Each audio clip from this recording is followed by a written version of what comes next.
to. Then it went to Abraham Lincoln and Thomas Jefferson, now George Washington. In San Francisco, they're taking the name of George Washington off schools. Can you believe it? We're not going to let this stuff go on. The hardest thing I had to do as president was signing letters to the families of soldiers who were killed in the Middle East. Often I called the parents, very often. Sometimes I went to Dover Air Force Base. That's where the bodies of the soldiers would come in, and I'd see them bringing a young man, young woman in a coffin, and I'd be with the parents. And I've told this story a couple of times. The parents would sometimes be unbelievable. You would almost not understand. It was like, sir, it's so great to meet you. And they'd always tell stories about their child.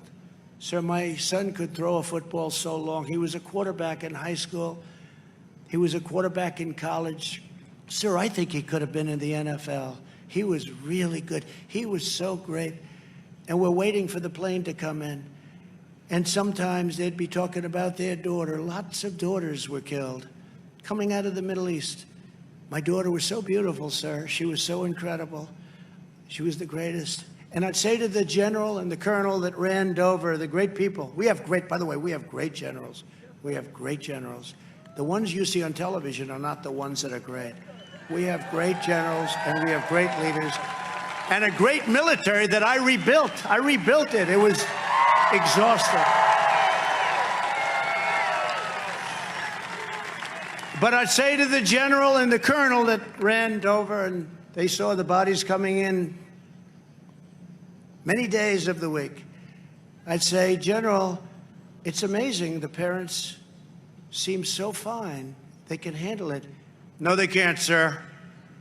I said, no, I just spent a half an hour talking to them. They're okay. I mean, they understand what happened. They're okay. No, they're not, sir.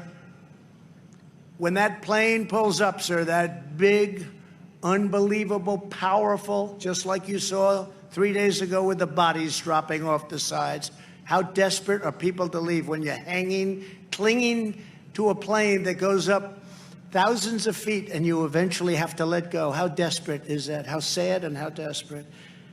But when that cargo plane pulled up and that door opened, the general said, sir, when that door opens and you had the most beautiful young people carrying a coffin or a number of coffins off of the plane, sir, when that happens, you'll see the parents are not okay. So I was talking to people that seemed to be fine. I was amazed at their strength.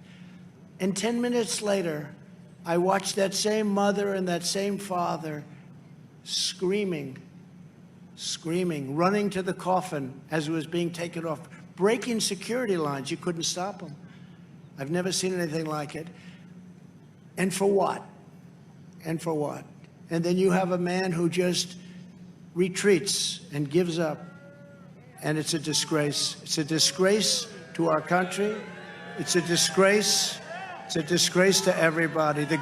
The most incredible people.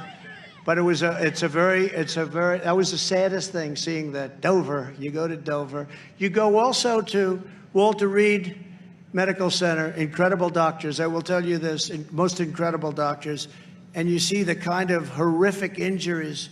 And you see the parents, the wife, the husband standing and looking over the body of somebody that was just absolutely shattered. In some cases, no legs. In one case, I'll never forget, no legs, no arm, and then the other arm a half, and said to me, sir, I got lucky. I was able to save a half an arm. And I'm looking and I'm saying, we can never let this happen again. It was a terrible, terrible thing that happened. It was such a horrific mistake. But these people represent our nation. They're the greatest people our nation has ever had. Ever had.